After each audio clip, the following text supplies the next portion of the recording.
Welcome to the channel people teacher. आज की video dedicated है यूपी बीएड काउंसलिंग से रिलेटेड है ये।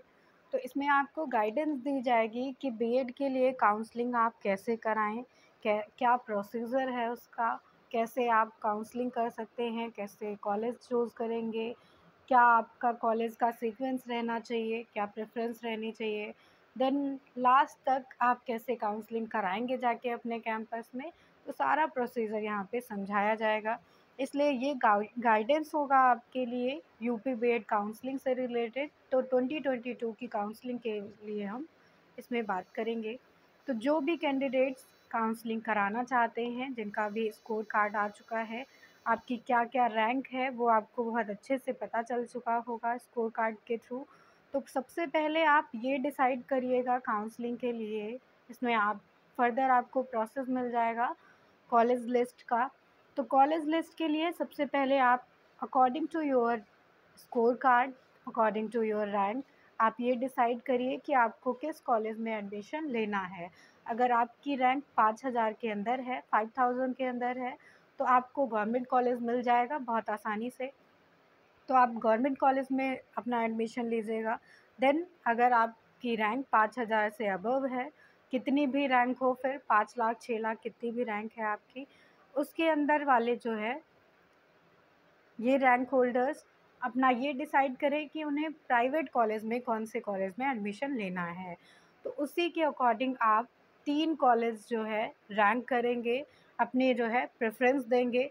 तो आप सबसे पहले वो कॉलेज का प्रेफरेंस देंगे जो आपको प्रायोरिटी बेसिस पे चाहिए होगा, तो उस कॉलेज को आप सबसे टॉप पर रखेंगे। देन सेकेंडली आप वो कॉलेज मेंशन करेंगे जो अगर आपकी रैंक नहीं अच्छे होने पर आपको नहीं मिलता है फर्स्ट चॉइस का कॉलेज, देन आपको सेकंड काउंसलिंग में मिलेगा अपना कॉलेज। तो सेकंड नंबर पे वो कॉलेज रखिएगा जो आप चाहते हो, जिनके बारे में जानते होंगे।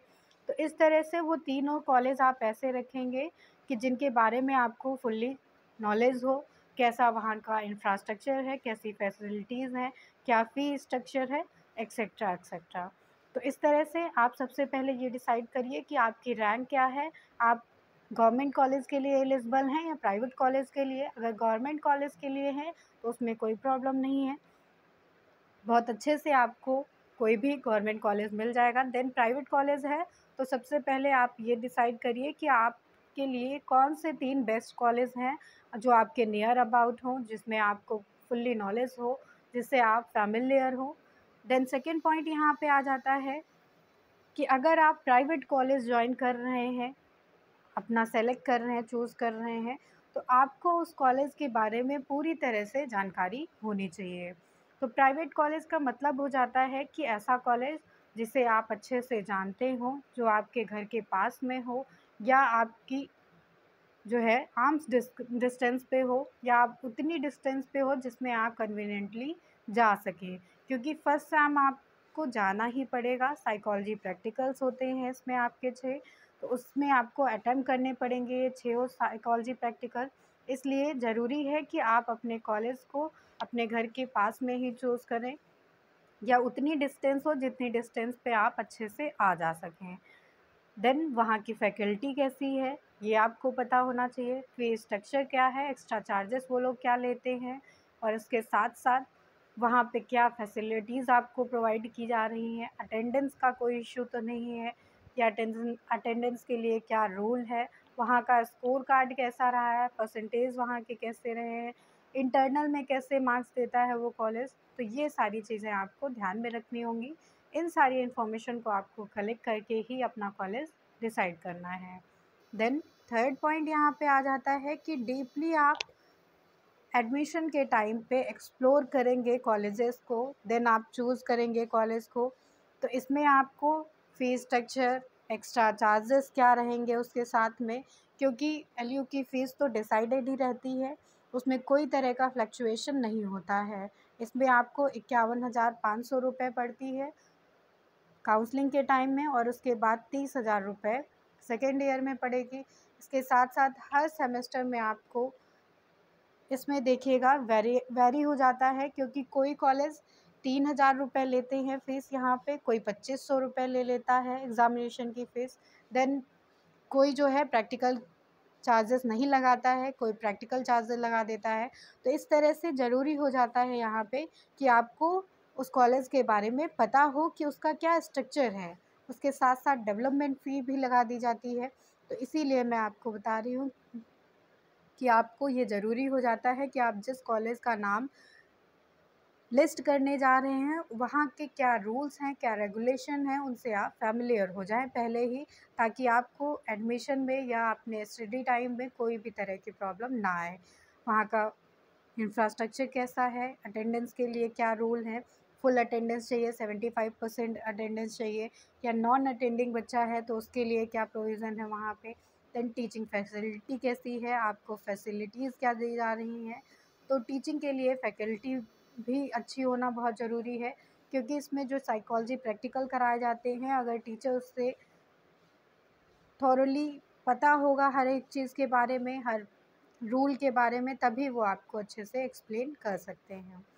देन आ जाता है नेक्स्ट पॉइंट, जिसमें बताया गया है कि after this you will get allotment letter. तो इसके बाद जब आप कॉलेज चूज़ कर लेंगे, कॉलेज की लिस्ट आप 3 कॉलेजेस को चूज़ कर लेंगे अपने एरिया के, या आप जहाँ भी एडमिशन चाहते हैं उस कॉलेज को अगर आपने चूज़ कर लिया है, उसके बाद में प्रोसीजर आ जाता है अलॉटमेंट का। तो आपको अलॉटमेंट लेटर मिल जाता है, जिसमें आपको ये पता चल जाएगा कि वो जो 3 कॉलेज आपने चूज़ किए थे, उसमें से आपके रैंक के अकॉर्डिंग आपको कैसा कॉलेज दिया गया है।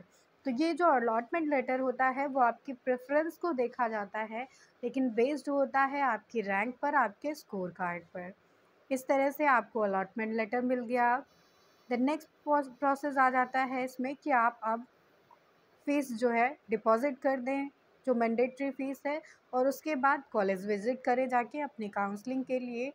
तो काउंसलिंग के टाइम पे आपको क्या डॉक्यूमेंट्स होने चाहिए, उसमें से आप देख लीजिए कि आपके पास स्कोर कार्ड होना चाहिए जो आपकी रैंक को दिखाता हो, आपके पास बीएड का एडमिट कार्ड होना चाहिए, बीएड का अलॉटमेंट लेटर होना चाहिए, फ़ी आपने जो डिपॉज़िट की है उसकी रिसिप्ट होनी चाहिए, क्योंकि ये फ़ी रिसिप्ट वहाँ पे रजिस्टर की जाएगी। देन 10th और 12th की मार्कशीट होनी चाहिए, ओरिजिनल भी और फ़ोटोकॉपी भी। ग्रेजुएशन की भी मार्कशीट होनी चाहिए आपके पास, उसके साथ-साथ फ़ोटोग्राफ्स होने चाहिए आपके पास। देन आपको जो भी नेसेसरी लगता है वो आप कैरी कर सकते हैं अपने साथ में। और इसके बाद में एक इम्पॉर्टेंट पॉइंट ये भी आ जाता है कि स्कोर कार्ड आप अपने पास सँभाल के रखिएगा, अलॉटमेंट लेटर सँभाल के रखिएगा, और बीएड का एडमिट कार्ड आप अपने पास सँभाल के रखिएगा, क्योंकि ये सारी चीज़ें आपको आगे भी काम देंगी बीएड में। और उसके साथ-साथ ही मैं आपको एक और गाइडेंस दे देती हूँ कि बीएड के लिए आप वही कॉलेज चूज़ करें जिसके बारे में आप अच्छे से जानते हों, क्योंकि एडमिशन के टाइम पे आपको बताया कुछ जाएगा और रियलिटी उसकी कुछ और रहेगी।